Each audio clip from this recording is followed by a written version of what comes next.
Welcome to this video on negative exponent rule.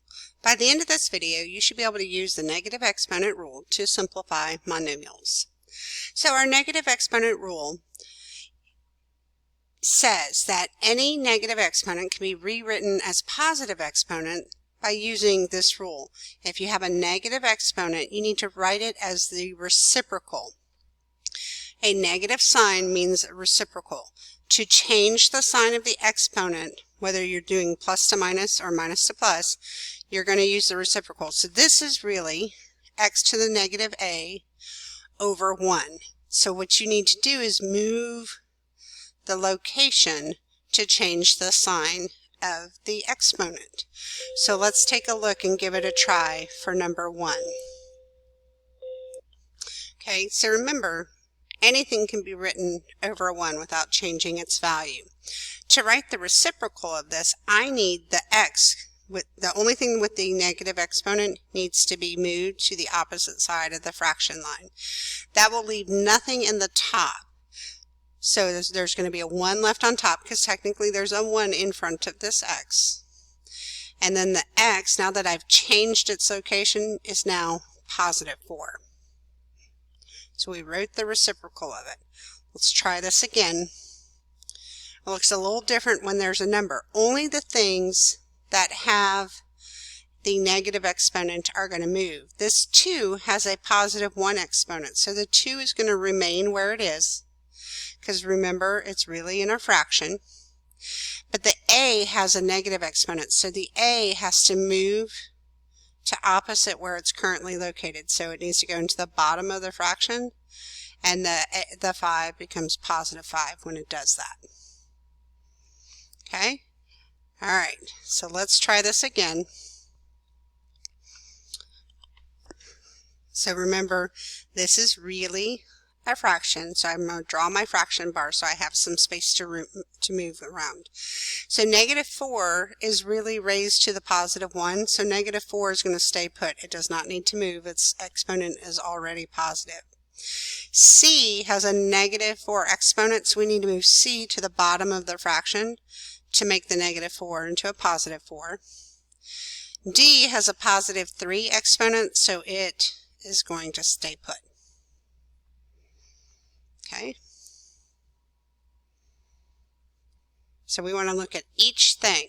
Now, what if I have some sort of operation going on? I see I have negative exponents. I could move them, but what I'm going to recommend to you is let's do the operation first. This says multiply. So let me draw it like this. This might help you see it a little bit better. So we're going to multiply these, and remember, when you multiply like bases, you add their exponents. So let's see what happens. We have 5 times negative 3, which is negative 15. X to the negative 4th times x to the negative 3rd is actually x to the negative 7, because negative 4 plus a negative 3 is negative 7. This is over a 1. Because I have this negative exponent, it's going to have to move below into the denominator.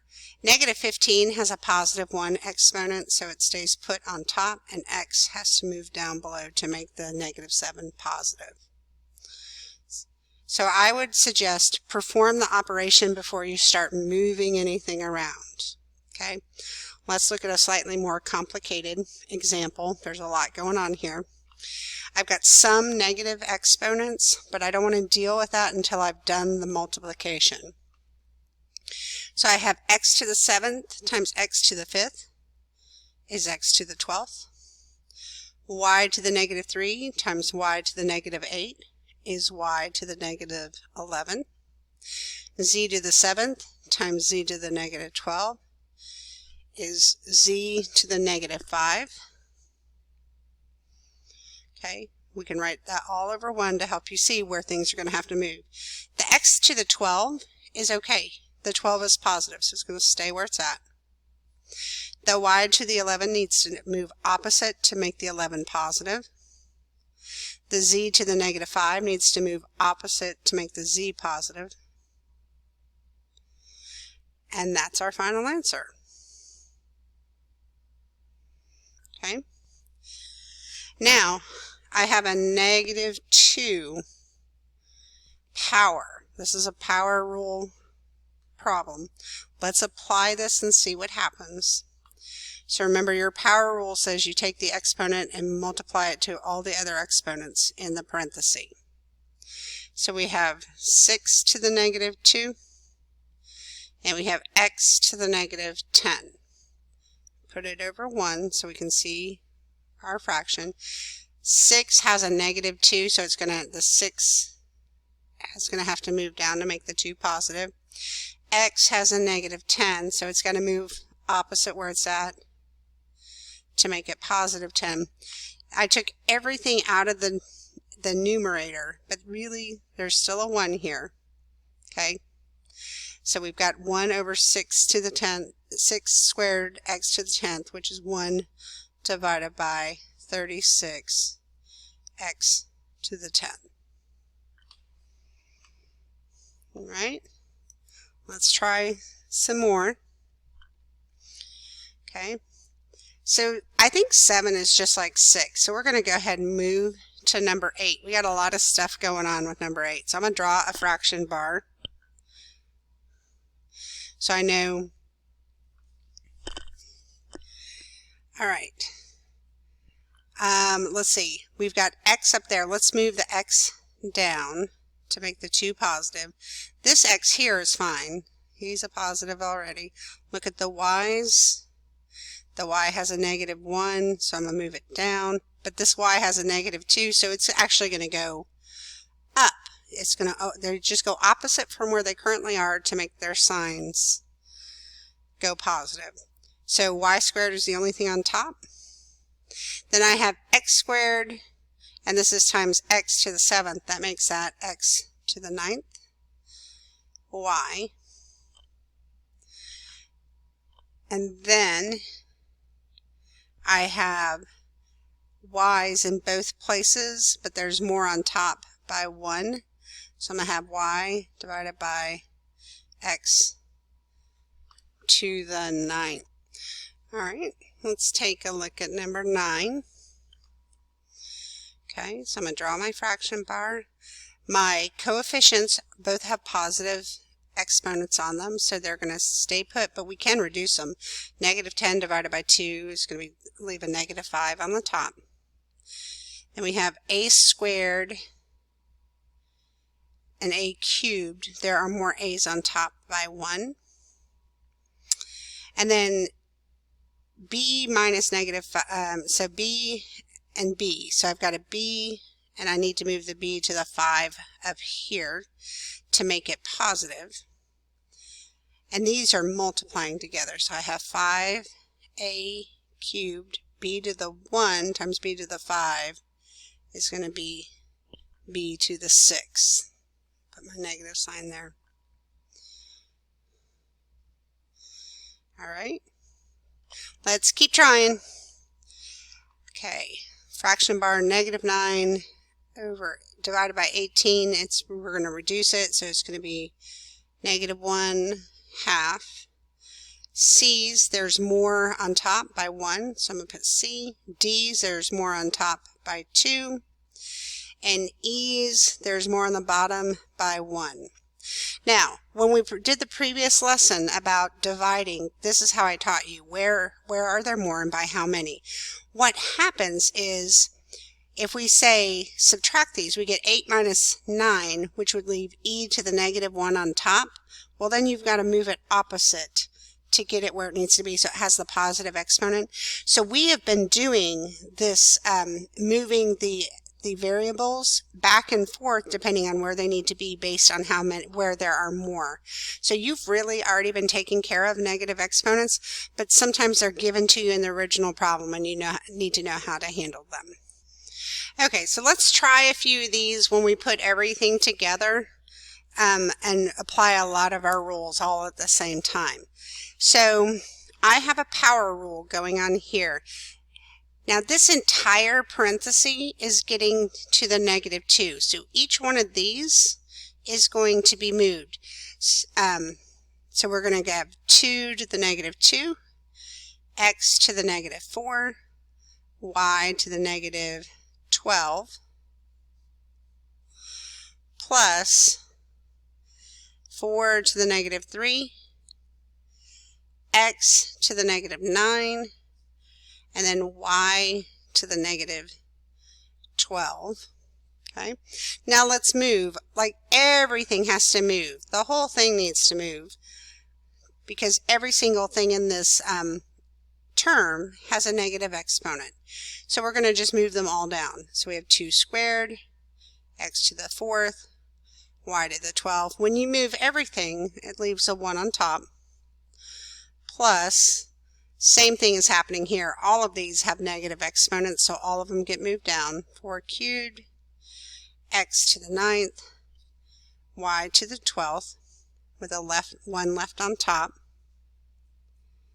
Now, we just don't want to leave these as a number to an exponent. So we say 1 divided by 4, x to the 4th, y to the 12th, plus 1 divided by 4 to the 3rd is 4 times 4 times 4, which is 64, x to the 9th, y to the 12th.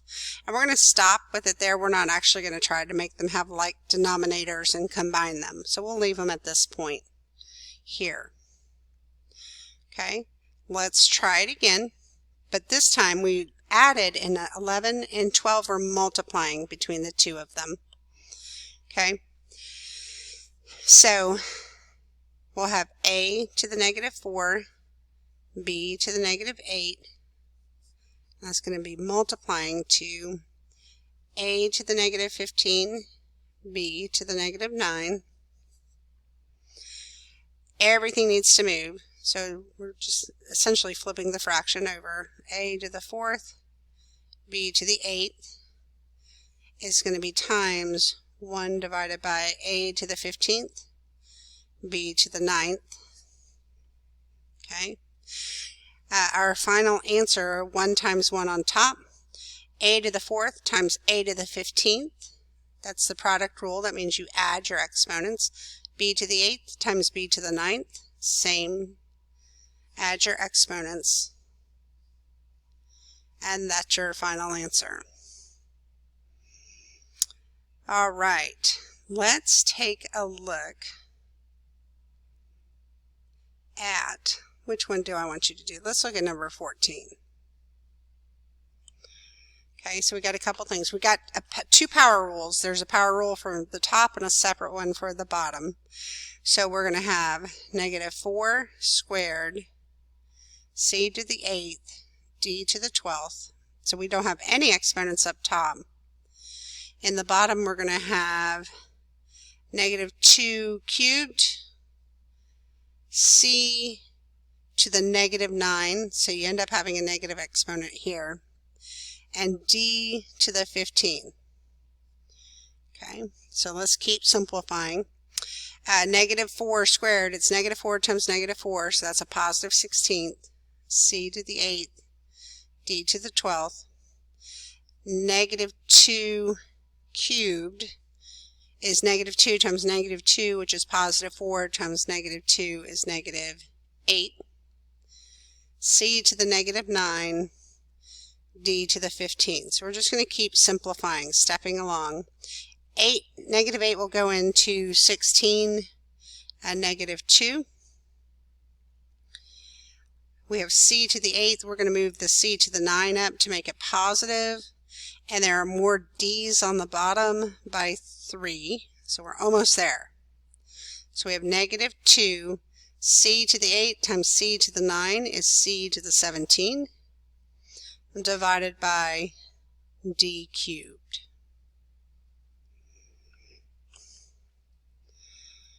All right, and so I'm going to save the rest of those for extra questions.